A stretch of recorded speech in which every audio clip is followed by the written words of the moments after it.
Good afternoon, dear students.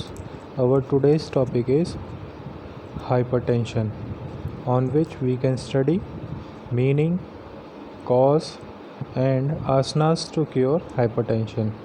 So, let's start with meaning of hypertension. So, the meaning is an increase in blood pressure beyond the normal level is called hypertension. जब किसी भी individual या किसी भी person का blood pressure normal level से ज़्यादा हो जाता है तो वो कंडीशन हाइपरटेंशन कहलाती है। एग्ज़ाम्पल, जैसे कि नॉर्मल पर्सन का जो ब्लड प्रेशर होता है वो 120/80 होता है, और अगर ये ब्लड प्रेशर बियॉन्ड चला जाता है 140/90 तो वो कंडीशन जो है हाइपरटेंशन की कहलाती है। Now see the causes of hypertension. Number 1, genetic cause. Genetic cause जो है हमारे पेरेंट्स से लिंक करता है। अगर किसी इंडिविजुअल के पेरेंट्स में या प्रीवियस में किसी घर में किसी को अगर इस तरीके की प्रॉब्लम हाइपरटेंशन की है तो वो कहीं ना कहीं पेरेंट्स से बच्चों में भी ट्रांसफ़र हो जाती है, इसलिए इसका एक कॉज जेनेटिक कॉज भी है। Second, unhealthy lifestyle.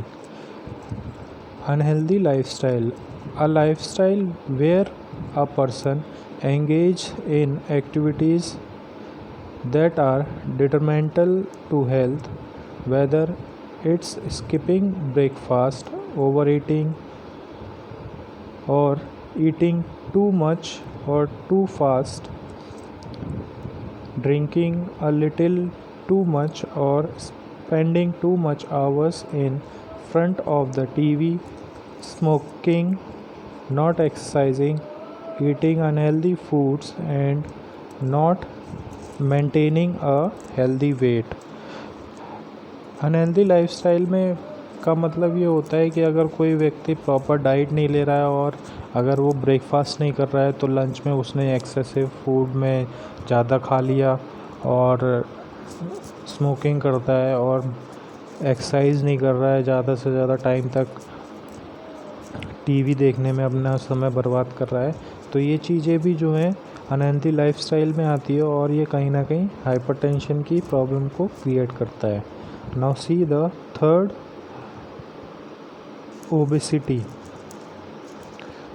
ओबेसिटी, मोटापा जो है बॉडी में जब बढ़ता है, जब कोलेस्ट्रॉल लेवल और फैट की जो मात्रा है वो जब बढ़ जाती है तो इस कंडीशन में ब्लड प्रेशर की प्रॉब्लम होने लगती है, जिससे कि किसी भी पर्सन को हाइपरटेंशन की प्रॉब्लम हो सकती है। इसलिए आप जो है बॉडी में मोटापा ना बढ़ने दें। मोटापा बढ़ने से कहीं ना कहीं बॉडी पे स्ट्रेस भी पड़ता है, एंजाइटी जैसी प्रॉब्लम्स क्रिएट होती हैं, पर्सन डिप्रेशन में भी चला जाता है, तो कहीं ना कहीं प्रॉब्लम हो जाती है हाइपरटेंशन की। Now see the fourth, lack of exercise. Lack of physical activity can add to feelings of anxiety and depression.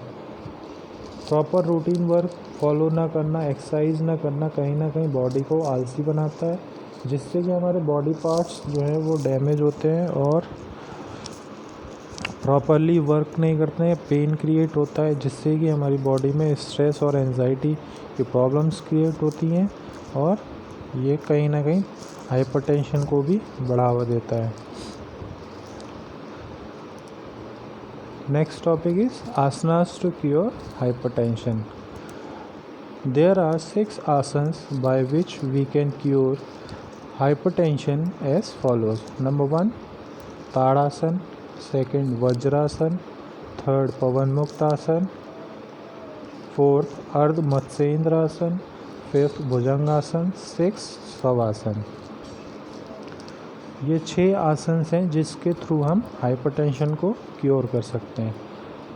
Now see the procedure of our first asana, ताड़ासन।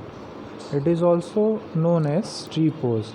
इस आसन को हम ट्री पोज के नाम से भी जानते हैं, क्योंकि जब हमारा बॉडी फुल पोज में आ जाती है, पोजीशन क्रिएट कर लेती है, तो ये एक पाम ट्री जो होता है उसके तरह से लगता है।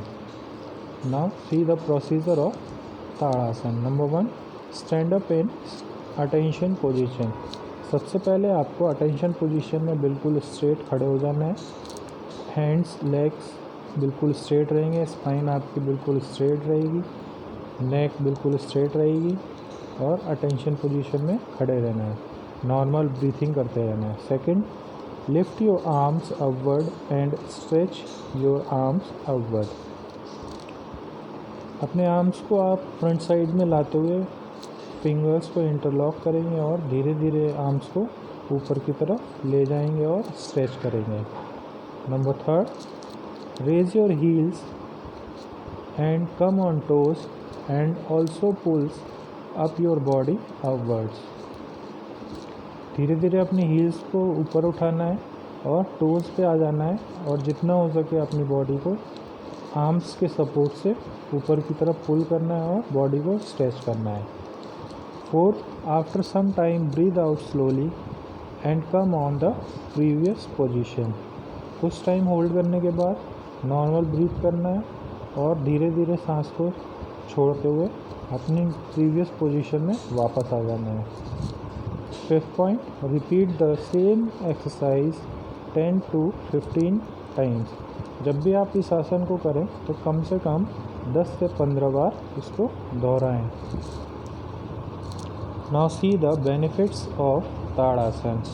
Number 1, it reduce obesity.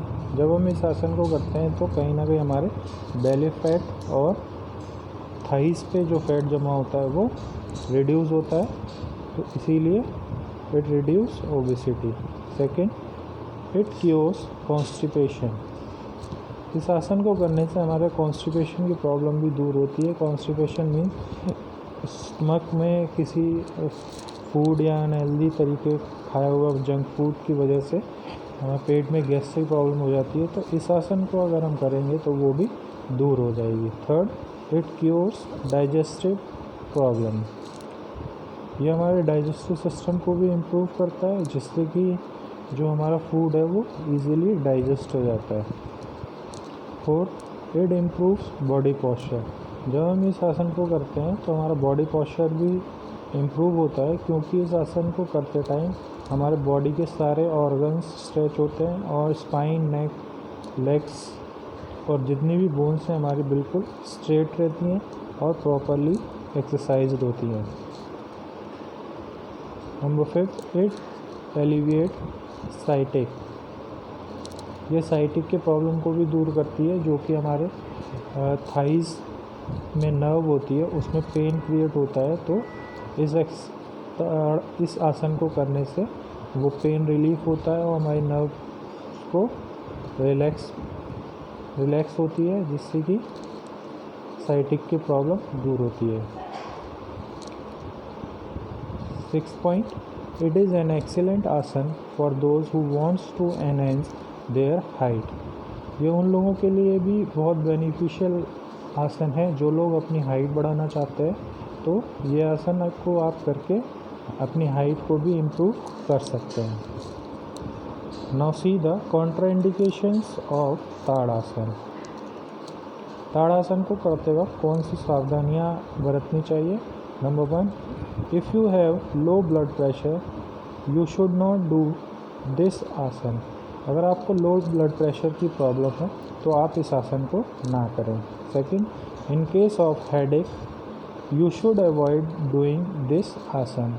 अगर आपको हेडेक की प्रॉब्लम है तो भी आप इस आसन को ना करें। सेकंड आसन है हमारा वज्र आसन। ये एक मेडिटेटिव आसन है।